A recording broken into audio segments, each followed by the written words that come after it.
Every single morning, nearly 2 billion people across the planet participate in a mass biological experiment. They wake up groggy, tired, and mentally foggy. They stumble into their kitchens, zombie-like, and brew a dark, bitter liquid. They drink it, and within 20 minutes they feel normal. They call this energy. But biologically speaking, it is not energy. It is a loan. And like any predatory loan, it must be paid back with interest. To truly understand what happens to your body when you stop drinking coffee, first we have to understand the violence of what you have been doing to it. Caffeine is not a fuel source. It contains 0 calories. It does not give you energy. It is a master imposter.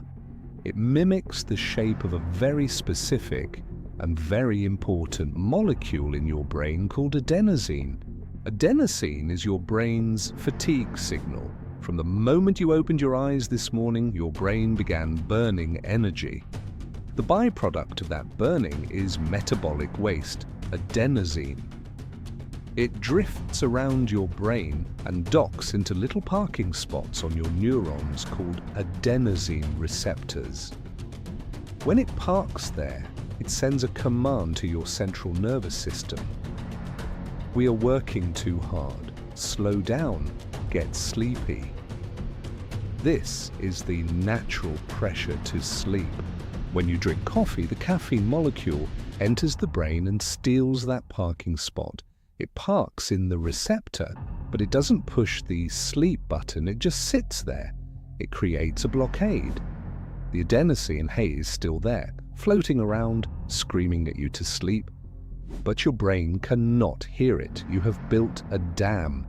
You feel alert, but behind that dam, the pressure of exhaustion is rising. The sand is piling up. 10 hours, 12 hours, 14 hours of accumulated sleep debt. You are not awake. You are just chemically defining gravity. So what happens if you break the dam? What happens when the sensors are finally exposed to the truth of your exhaustion? Today we are going to track the biological terror, the chemical warfare, and the ultimate resurrection of a human brain that stops drinking coffee for 30 days. Day 1 begins with a deceptively simple symptom, a headache. But this is not a normal headache. This is a hydraulic event. You see, caffeine is a potent vasoconstrictor. It physically shrinks the diameter of the blood vessels in your brain by up to 25%. This is why caffeine is often found in headache medication. It clamps down on swollen vessels to reduce pressure. But if you have been drinking coffee every day for years, your brain has adapted to this constricted environment. It has physically grown more blood vessels, and it has widened them permanently to try and maintain normal blood flow against the chemical clamp you've put on them. When you quit cold turkey, the chemical clamp disappears, but the structural adaptation is still there. Suddenly your blood vessels dilate massively. Blood rushes into your skull with violent force. The volume of fluid inside your cranium increases significantly. This is the withdrawal headache. It is mechanical. It is your brain pressing against the inside of your skull because it is engorged with blood. No amount of water will fix it. Ibuprofen barely touches it. You are experiencing a hydraulic equalization event. Your brain is confused. It is screaming. Where is the clamp? Why is there so much blood? It feels like a rhythmic, throbbing pressure behind the eyes, and it is the first sign that the drug has left the building. Then comes the fog. You sit at your desk. You try to work. You look at a simple email and it looks like quantum physics, and you cannot process linear thoughts. You feel stupid. This is the crash of acetylcholine. This is the neurotransmitter responsible for focus, attention, short-term memory, and muscle contraction. Caffeine artificially spikes acetylcholine. It forces your neurons to fire faster than they want to. Without the drug, your natural acetylcholine production is temporarily offline. Your brain has forgotten how to start its own engine. It has been jump-started every morning for 10 years. Now you are turning the key and the engine triggers a dry click. You are pressing the gas pedal, but there is no spark. This is terrifying for high performers. You feel like you have lost your edge. You haven't. You have just revealed how dull your natural blade has become without its chemical sharpener. By day 3, the violent headache begins to subside, but it is replaced by something heavier. A lead blanket, exhaustion, pathological sleepiness. You will feel an urge to sleep that is almost narcotic. You could nap on a concrete floor in the middle of a supermarket. Why? Because of receptor upregulation. Remember the dam we talked about? Because you blocked your adenosine receptors for years, your brain panicked. It thought, I cannot hear the fatigue signal, I must be deaf. So to compensate, it grew millions of extra receptors. It covered the surface of your neurons with cups, effectively trying to catch any whisper of adenosine over the noise of the caffeine. Now that the caffeine is gone, you have a super-sensing brain. The blockade is lifted, but you still have millions of extra receptors. Your brain is catching every single molecule of adenosine that exists. You are hypersensitive to fatigue. You are paying back the loan. Your body forces you into NREM-3 deep sleep, the coma-like deep sleep where physical restoration happens. This is not laziness, this is recovery. Your glymphatic system, the brain's sewage system, is running at maximum capacity to scrub out the amyloid plaques that build up during wakefulness.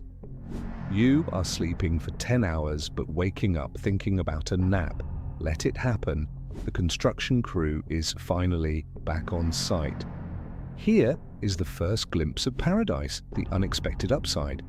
Caffeine stimulates the adrenal glands. It triggers the HPA axis, hypothalamus pituitary, adrenal.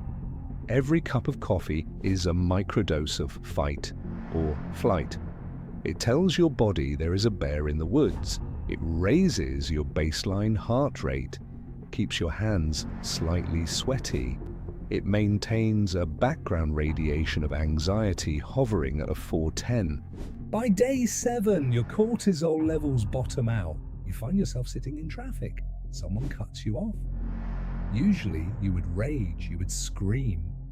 Today, you don't care. The biological trigger for rage is missing. You realize that you weren't an anxious person. You weren't high-strung. You were just chemically overstimulated. The background hum of doom, that feeling that something is wrong but you don't know what, vanishes. You are floating on a calm lake of your own biology. There is a dirty secret about coffee and your gut. Coffee is highly acidic. It triggers the release of gastrin, which dumps hydrochloric acid into the stomach. It also acts as a powerful laxative by stimulating the colon muscles. When you quit, your digestion might stall for 3 days. This is transient constipation. Your gut has forgotten how to move without the whip. But then, something amazing happens. Coffee contains tannins and polyphenols that act as anti-nutrients. They bind to iron, calcium, and B vitamins in your stomach and prevent them from being absorbed. Studies show drinking coffee with a meal can reduce iron absorption by up to 50%. By week 2, your nutrient absorption skyrockets. You are eating the same food but extracting twice the value. Your hair gets shinier, your nails get harder. You are actually keeping the vitamins from your food instead of flushing them out with a diuretic. Now we arrive at the hardest hurdle. the emotional desert. Scientists call this anhedonia. The definition is the inability to feel pleasure. Caffeine stimulates dopamine release in the nucleus accumbens, the brain's reward center. It creates a false sense of motivation. It makes boring tasks, checking spreadsheets, cleaning the house, driving to work, feel doable. It adds a filter of reward to mundane activities. Without it, boring things feel excruciatingly boring. You might feel a low-grade depression. You look at your life and think, is this it? Is life this grey? This is not your life being grey. This is your dopamine receptors being down-regulated. They are numb. But by day 14, the miracle of neuroplasticity kicks in. The receptors begin to heal. This is called upregulation. Your brain, realizing the external supply of fancy chemicals has stopped, begins to manufacture its own dopamine again. Suddenly you start to enjoy small things again. The taste of a cold glass of water, a joke your friend tells you, the feeling of wind on your face. You realize you don't need a chemical spike to feel okay. You have achieved dopaminergic independence. You are running on your own fuel, and the flame is steady. We need to talk about the quality of your sleep. Even if you drink coffee 6 hours before bed, it is still in your system. Caffeine has a half-life of roughly 5 to 6 hours. That means if you have a coffee at 4 p.m., 50% of it is still active in your brain at 10 p.m. It crushes your deep sleep by 20%, but more importantly, it fragments your REM, rapid eye movement, sleep.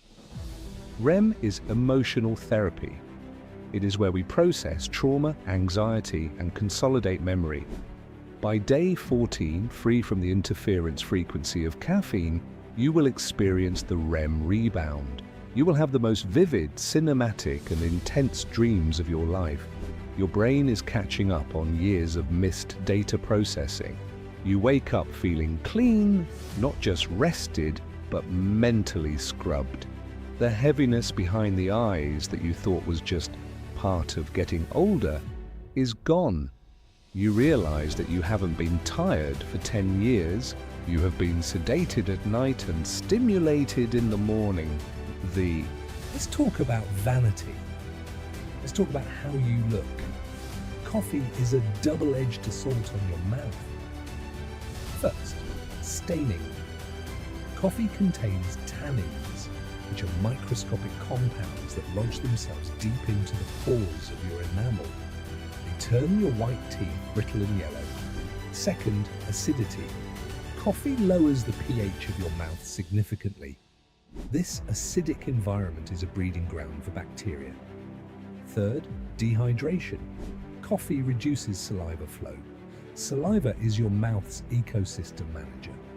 It is the immune system of your teeth. By day 21, your morning breath is 50% better.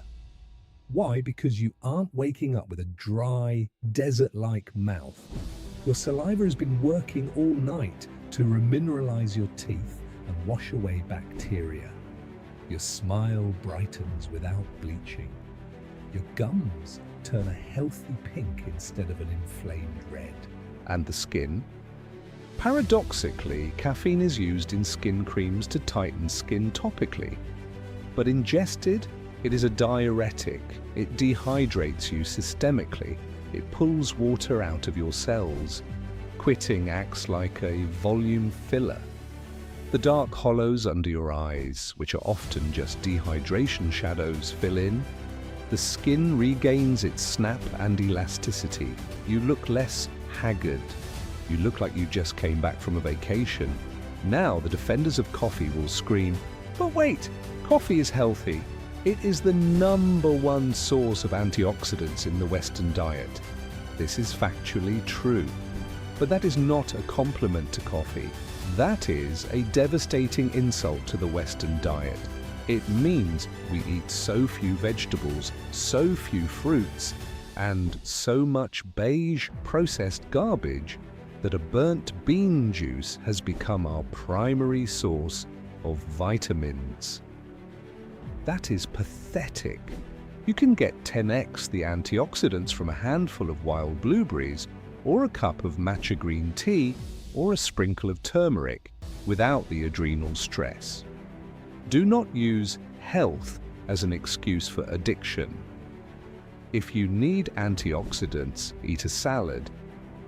If you want a drug, drink coffee. Be honest with yourself. Don't hide your addiction behind a headline you read on Facebook.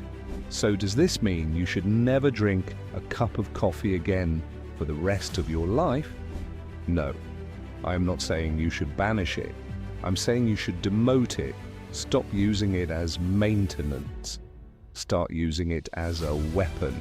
Right now, you are drinking coffee just to feel normal. You are drinking it to get back to baseline 0. That is a waste of a powerful drug. Once you detox 30 days, your tolerance resets to 0. Your adenosine receptors prune themselves back to normal levels. Now imagine you have a major deadline, or you have a long drive, or you have an Olympic sprint. You drink 1 cup, boom. It hits you like it did the first time you ever tried it. You feel like a god. You vibrate with energy, laser focus, euphoria. You have turned a daily crutch into a tactical nuclear weapon. Use it strategically. Use it once a week. Or cycle it 3 days on, 4 days off. Never let the tolerance build again. Never let the adenosine receptors upregulate. Stay in command of the molecule. Do not let the molecule command you. And finally, the math. The average coffee habit costs $5 a day. That is $150 a month. That is $1,800 a year. If you invest that $1,800 a year into the S&P 500 for 10 years, you have a down payment on a house. Right now, you are paying a corporation $1,800 a year to make you anxious, stain your teeth, ruin your sleep, and keep you addicted. You are paying for your own handcuffs. The first week will be hell. The hydraulic headache will hurt. The fog will be thick. The cravings will try to trick you. But on the other side, there is a version of you that doesn't need to borrow energy from tomorrow. A version of you that wakes up ready. A version of you that is naturally electric. Pay the debt. Break the dam. And verify your own biology.